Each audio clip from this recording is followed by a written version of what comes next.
Hello learners, आज हम पढ़ेंगे elasticity of demand, it's meaning and different types of elasticity of demand, it's degrees of price elasticity of demand, methods of measurement of price elasticity of demand.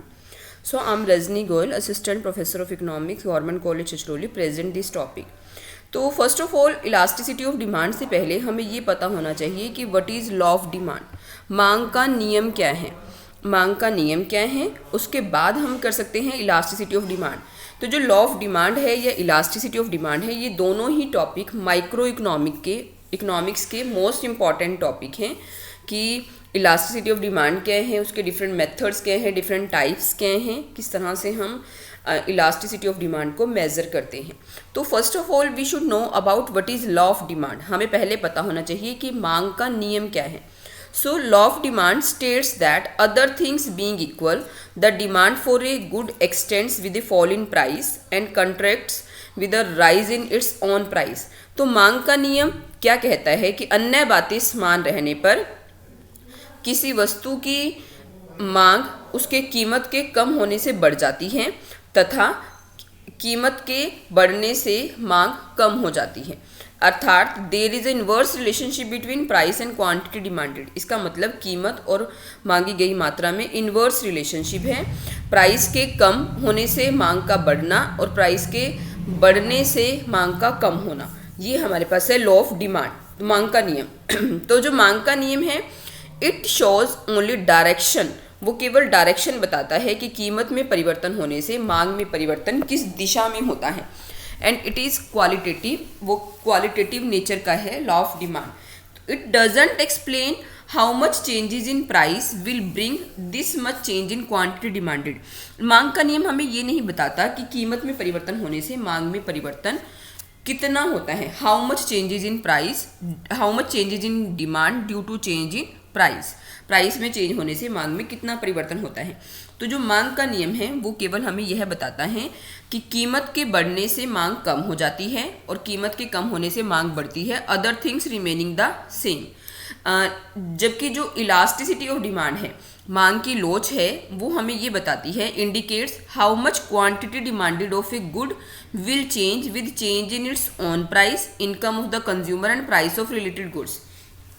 मांग की लोच हमें यह बताती है कि वस्तु की कीमत में परिवर्तन होने से, उपभोक्ता की आय में परिवर्तन होने से और संबंधित वस्तुओं की कीमतों में परिवर्तन होने से मांगी गई मात्रा में कितना परिवर्तन होता है. तो जो लोच है उसका मतलब होता है एक तरह से मापना, देखना कि कितना परिवर्तन हुआ है, कि एक वस्तु या किसी एक तत्व में परिवर्तन होने से दूसरे में कितना परिवर्तन होता है, उसके मापने को हम लोच कहते हैं, इलास्टिसिटी कहते हैं.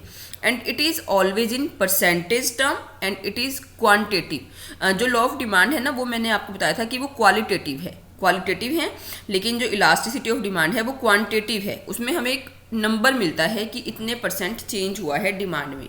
And it is always in percentage में हम इसे कैलकुलेट कर सकते हैं.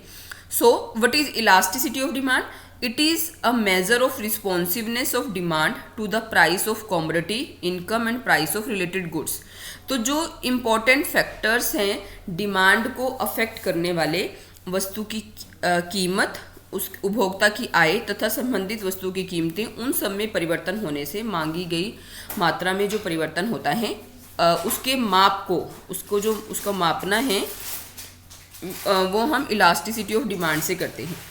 So elasticity of demand, it is a percentage change in quantity demanded of a commodity in response to a given percentage change in any of its quantitative determinants. इसके जो quantitative determinants हैं उनमें परिवर्तन होने से, वो quantitative determinants क्या हैं? Price, income and price of other goods.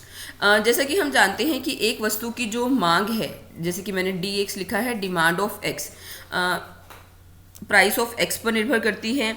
Income of the consumer, price of related goods, taste, population of the country, expectations and many more. लेकिन जो इम्पॉर्टेंट फैक्टर्स हैं इसके, वो है प्राइस, इनकम और प्राइस ऑफ रिलेटेड गुड्स.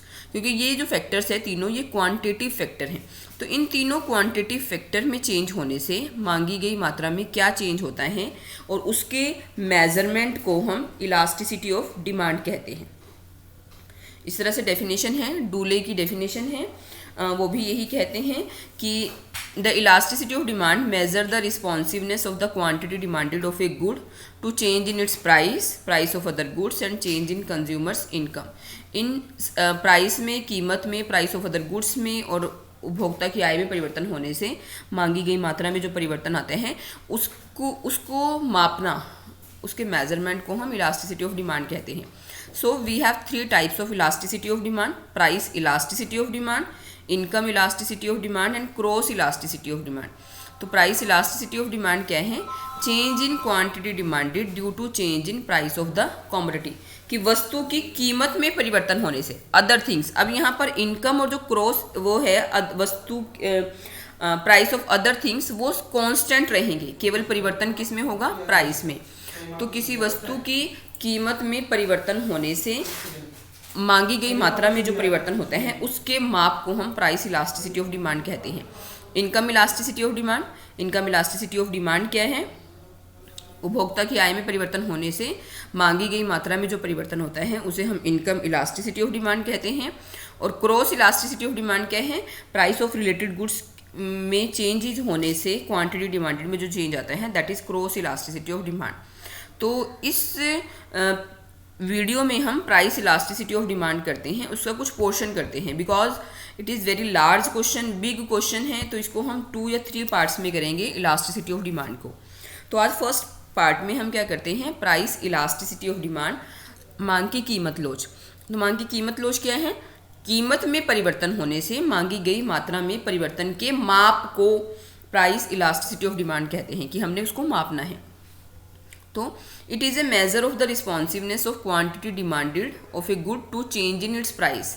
वस्तु की कीमत में परिवर्तन होने से क्वांटिटी डिमांडेड में जो परिवर्तन होता है उसके माप को हम प्राइस इलास्टिसिटी ऑफ डिमांड कहते हैं। अदर थिंग्स बीइंग इक्वल, अब यहाँ अदर थिंग्स बीइंग इक्वल का मतलब income of the consumer constant रहेगी, समान रहेगी, price of other related goods समान रहेंगे, और पॉपुलेशन, टेस्ट, प्रेफरेंसेस वो सब समान रहेंगे।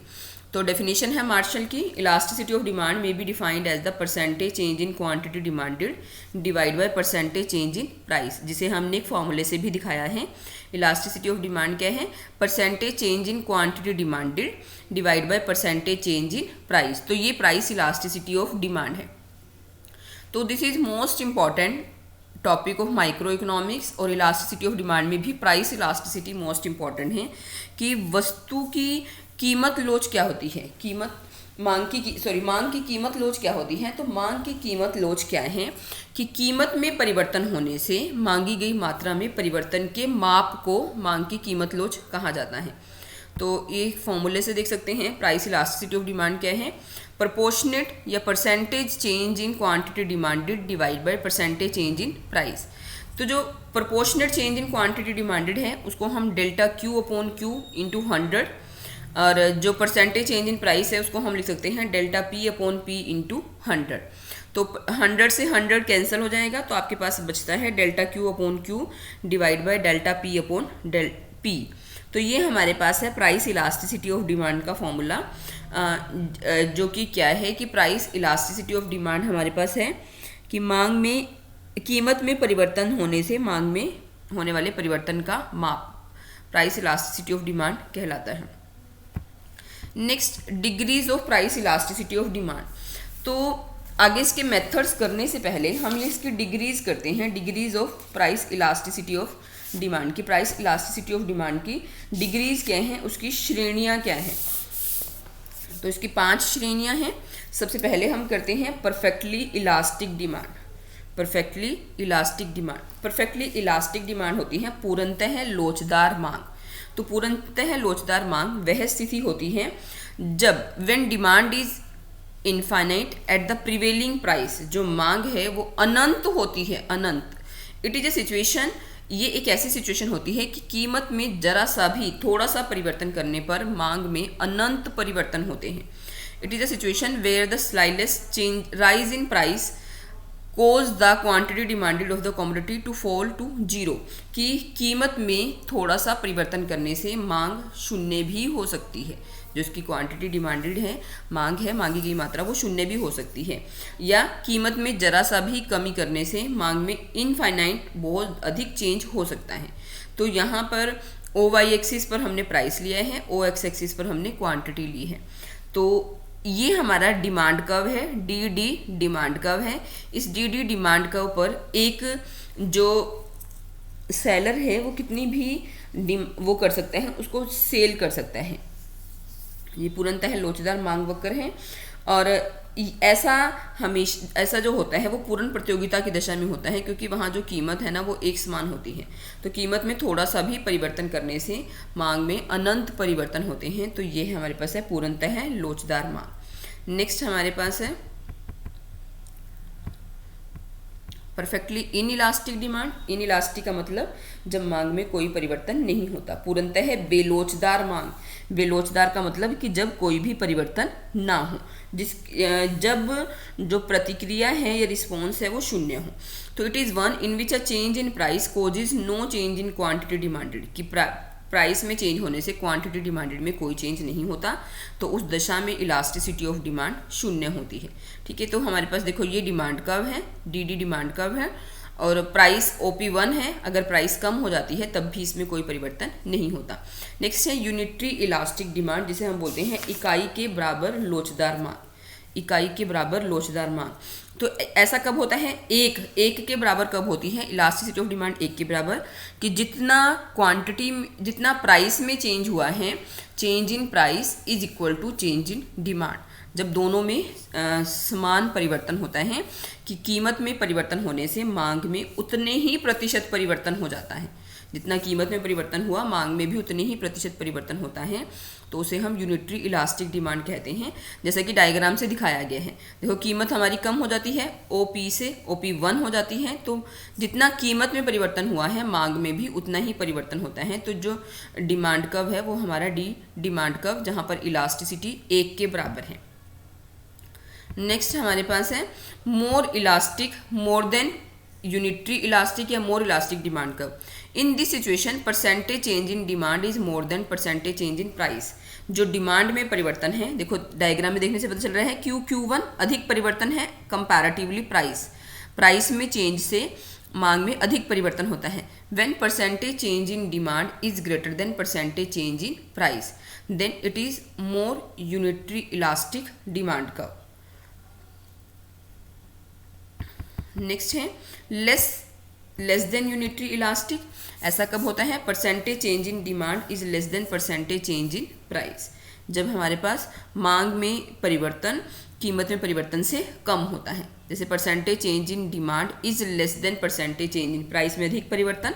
डायग्राम देखने से पता चल रहा है कि प्राइस में अधिक परिवर्तन हुआ है, कमी अधिक हुई है, लेकिन मांग में जो परिवर्तन है कम हुआ है, तो इसे हम बोलते हैं less than unitary elastic demand curve.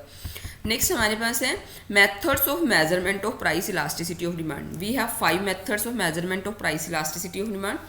Total expenditure method, कुल व्यय विधि, परसेंटेज और प्रोपोर्शनेट मेथड, जिसे हम बोलते हैं प्रतिशत या अनुपातिक विधि, पॉइंट मेथड, बिंदु विधि, आर्क मेथड है हमारे पास, जिसको हम हिंदी में बोलते हैं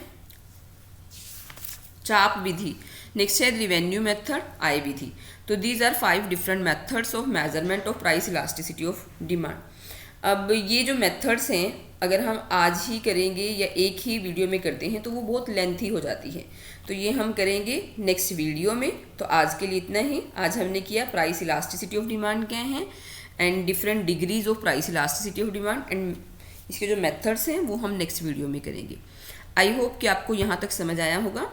थैंक यू वेरी मच।